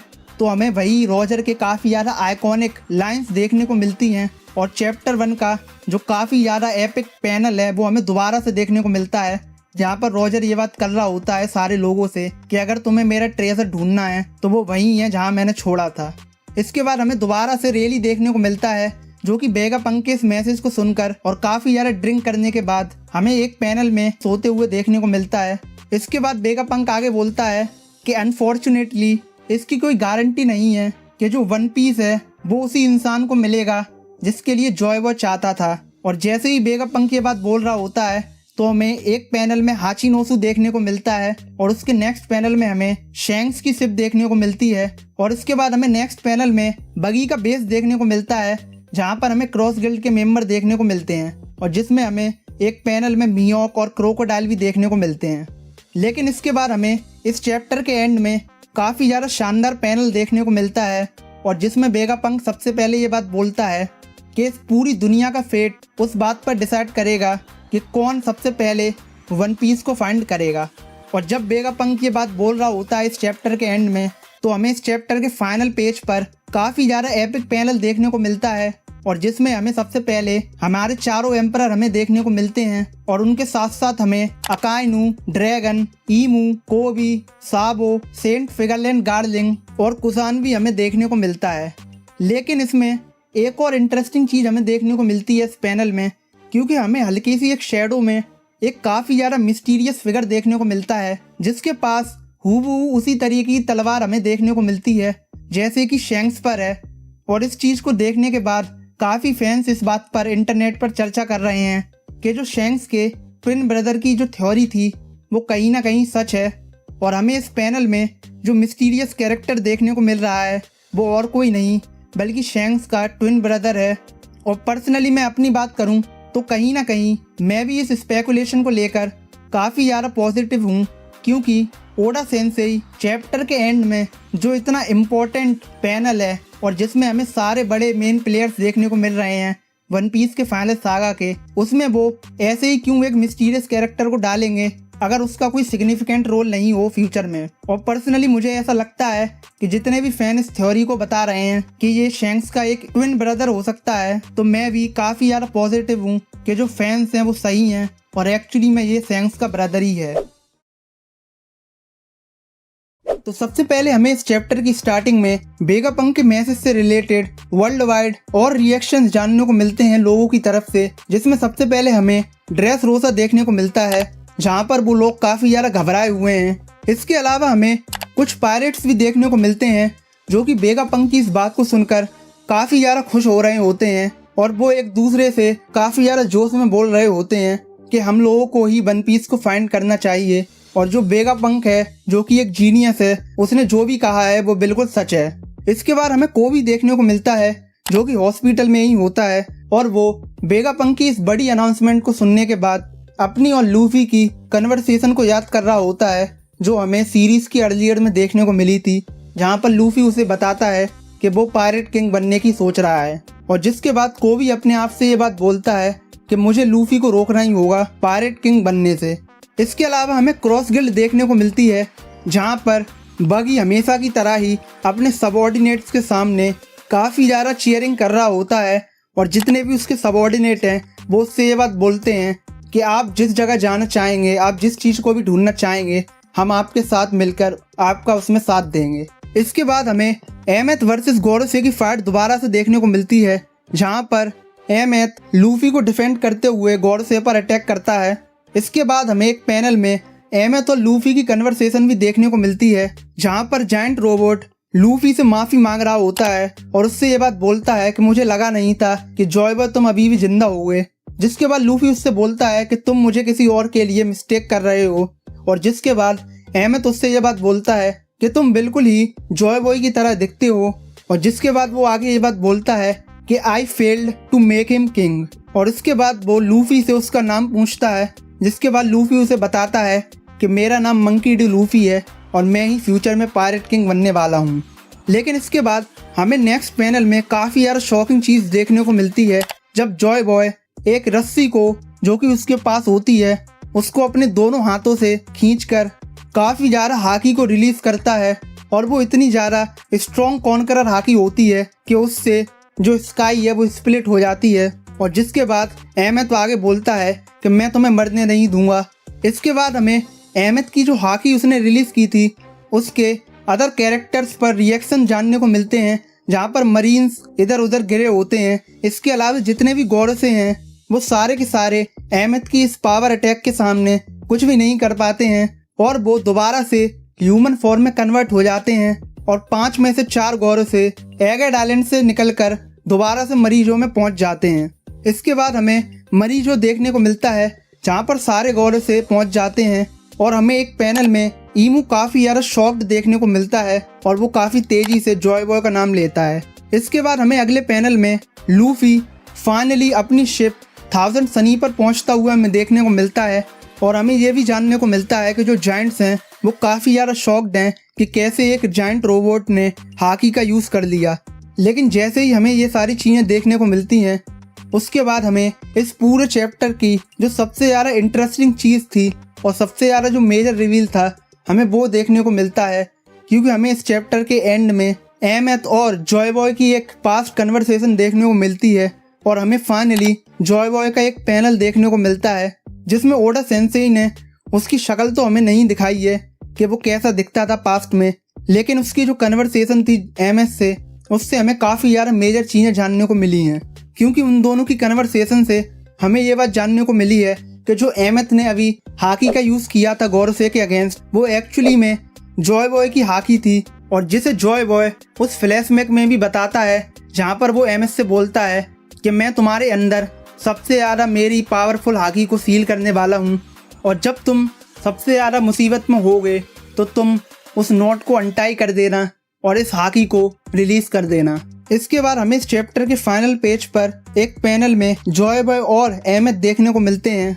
जहाँ पर जॉय बॉय से एमेथ बोलता है कि क्या तुम इतने सालों बाद भी जिंदा रहोगे, जिसके जवाब में जॉय बॉय उससे बोलता है जब भी तुम्हें मेरी जरूरत पड़ेगी तो मैं पास से आकर तुम्हारी मदद हमेशा करूंगा। और जिसके बाद एमेथ काफ़ी ज़्यादा खुश होता है और वो हंसते हंसते ये बात बोलता है कि तुम्हारी इस बात से मैं काफ़ी ज़्यादा खुश हूँ और मैं उम्मीद करता हूँ कि मैं फ्यूचर में कभी भी अकेला ना महसूस करूँ। और इसी के बाद ये चैप्टर खत्म हो जाता है। लेकिन इन दोनों की कन्वर्सेशन जितनी ज़्यादा इम्पोर्टेंट थी, उससे ज़्यादा ये भी चीज़ इम्पोर्टेंट है कि हमें जो पैनल में जॉयबो देखने को मिलता है, अगर आप उस पैनल को गौर से देखेंगे तो उससे हमें ये बात जानने को मिलती है कि जो जॉयबो है उसका सिर्फ एक हाथ और एक पैर ही है, क्योंकि उसका जो दूसरा पैर है वो रियल नहीं लग रहा है। इसके अलावा उसका जो सीधा हाथ है वो भी रियल नहीं लग रहा है। और मैं उम्मीद करता हूँ कि हमें फ्यूचर चैप्टर्स में इसका जवाब जानने को मिलेगा, क्योंकि उस पैनल को देखकर यही लग रहा है कि जॉयबो को सिर्फ एक हाथ और एक पैर ही असली है और उसका जो दूसरा हाथ और पैर है वो एक्चुअली में फेक है। इसके अलावा उस पैनल से हमें ये भी जानने को मिलता है कि जॉयबो एक्चुअली में एक जायंट नहीं होगा, क्योंकि वो किसी बड़ी सी चीज़ के ऊपर खड़ा था और तब भी वो अहमद के साइज के बराबर नहीं था। और हम सब लोग ये बात जानते ही हैं कि जायंट्स काफ़ी ज़्यादा बड़े होते हैं, और अगर जॉयबो भी एक जायंट होता तो उसकी जो हाइट होती वो अहमद जितनी तो होती ही।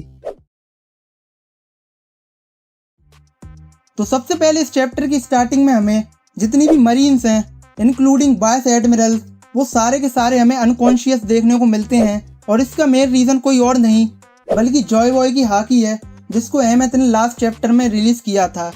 इसके बाद हमें नेक्स्ट पैनल में जितने भी जायंट्स हैं वो काफ़ी ज़्यादा शॉक्ड देखने को मिलते हैं, और जिनमें डोरी और ब्रोगी एक दूसरे से ये बात कर रहे होते हैं कि ये जो हाकी हमें अभी थोड़ी देर पहले ही देखने को मिली है ये शैंक्स की हाकी से भी ज़्यादा स्ट्रॉन्ग है। और उनकी इस बात से हमें ये बात जानने को मिलती है कि शैंक्स, जिसकी हाकी अभी पूरे वन पीस में सबसे ज़्यादा स्ट्रॉन्गेस्ट है, उससे भी ज़्यादा स्ट्रॉन्ग हाकी एक ज़माने में जॉयबो के पास थी। इसके बाद नेक्स्ट पैनल में हमें लूफी देखने को मिलता है, जो कि एंशिएंट जायंट रोबोट एमएस से थैंक्स बोल रहा होता है कि उसने उनकी मदद की इस आइलैंड से निकलने में। और जिसके बाद डोरी और ब्रोगी अपने क्रू से बोलते हैं कि अब टाइम आ गया है कि हम इस आइलैंड से निकलकर एलवाफ की ओर जाएं। और जैसे ही वो दोनों ये बात बोलते हैं तो जितने भी कैरेक्टर्स हैं वो काफ़ी ज़्यादा एक्साइटेड हो जाते हैं। और जिसके बाद जो हमें सबसे ज़्यादा खुश कैरेक्टर देखने को मिलता है वो कोई और नहीं बल्कि ऊसॉप होता है। इसके बाद हमें नेक्स्ट पैनल में सांजी देखने को मिलता है, जो कि वेगापंक की बॉडी के पास खड़ा होता है और वो उसकी बताई हुई बातों को याद कर रहा होता है कि उसने उससे पास्ट में क्या कहा था। और इसके बाद हमें एक काफ़ी लंबा चौड़ा फ्लैशबैक सीन देखने को मिलता है, जो कि इस पूरे चैप्टर के एंड तक चलता है, जहाँ पर हमें ये बात फाइनली जानने को मिलती है कि डॉक्टर वेगापंक को पहले से ही पता चल चुका था कि यॉर्क ने उन्हें धोखा दिया है और कुछ ही दिनों बाद वेगापंक को मार दिया जाएगा साइपर पोल के द्वारा। और इन्हीं फ्लैशबैक में हमें यह भी जानने को मिलता है कि कैसे वो अपने ब्रॉडकास्ट को रिकॉर्ड करता है और कैसे वो चुपचाप उसे एंशिएंट जायंट रोबोट के अंदर फिट कर देता है ताकि कोई भी उस ट्रांसपोंडर स्नेल को ढूंढ ना पाए। इसके साथ साथ हमें एक पैनल में ये भी देखने को मिलता है कि वेगापंक, शाका और पाइथागोरस तीनों मिलकर ही अपनी जो याददाश्त है उसे मिटा देते हैं, ताकि यॉर्क इस बात को न जान पाए कि वेगापंक ने उसके बिट्रेयल को पहले से ही जान लिया है। और पर्सनली जब मैं इस फ्लैशबैक को पढ़ रहा था तो मैं काफ़ी ज़्यादा इमोशनल हो गया था, क्योंकि इस चैप्टर से वेगापंक का जो कैरेक्टर है वो और भी ज़्यादा एलिवेट हो चुका है। और शायद वन पीस के पूरे हिस्ट्री में Vegapunk one of the most important characters में से एक है, इस बारे में कोई भी डिनाई नहीं करेगा। और इसके बाद हमें एक और फ्लैशबैक देखने को मिलता है, जहाँ पर हमें वेगापंक और सांजी की एक कन्वर्सेशन देखने को मिलती है, जिसमें वेगापंक सांजी से बोलता है कि तुम बोनी को इस आइलैंड से लेकर चले जाओ और तुम मुझे इस आइलैंड पर छोड़कर जा सकते हो। और जिसके जवाब में सांजी उससे ये बात बोलता है कि क्या तुम मरने का प्लान कर रहे हो इस आइलैंड पर। और जिसके जवाब में वेगापंक उससे ये बात बोलता है कि मेरा पर्सनली ऐसा तो कोई प्लान नहीं है, लेकिन मेरी जो डेथ होगी वो किसी इंपॉर्टेंट चीज़ को मोशन में ज़रूर ला सकती है। और इसके बाद वेगापंक इस चैप्टर के आखिर में ये बात बोलता है कि मैं ये चाहता हूँ कि जो वन पीस है उसे तुम ही लोग हासिल करो। और इसके बाद नेक्स्ट हमें इस चैप्टर के फाइनल पेज पर एक काफ़ी ज़्यादा शानदार पैनल देखने को मिलता है, जिसमें ऊसॉप जायंट्स के हाथ पर खड़ा होता है और वो काफ़ी ज़्यादा चिल्ला रहा होता है कि अब हम फाइनली मेरे ड्रीम आइलैंड एलवाफ पर जाने वाले हैं। बाकी इस चैप्टर में जो सबसे मेजर इन्फॉर्मेशन हमें जानने को मिली वो यही थी कि हम लोगों को लगा था कि वेगापंक को यॉर्क के बारे में गौरसो के आने के बाद पता चला होगा, लेकिन वो एक्चुअली में ट्रू नहीं था। वेगापंक को पहले से ही पता था कि यॉर्क ने क्या किया है। इसके साथ साथ उसने इसीलिए उस ब्रॉडकास्ट को रिकॉर्ड किया क्योंकि वो ये बात जानता था कि अब उसके काफ़ी ज़्यादा दिन कम बचे हैं इस दुनिया में। बाकी आप लोग बताइए मुझे इस वीडियो के कमेंट सेक्शन में कि आपके क्या ओपिनियंस हैं वन पीस के इस लेटेस्ट चैप्टर के रिगार्डिंग, और आप लोग अब कितने ज़्यादा एक्साइटेड हैं एल्बाफ की आर्क को लेकर।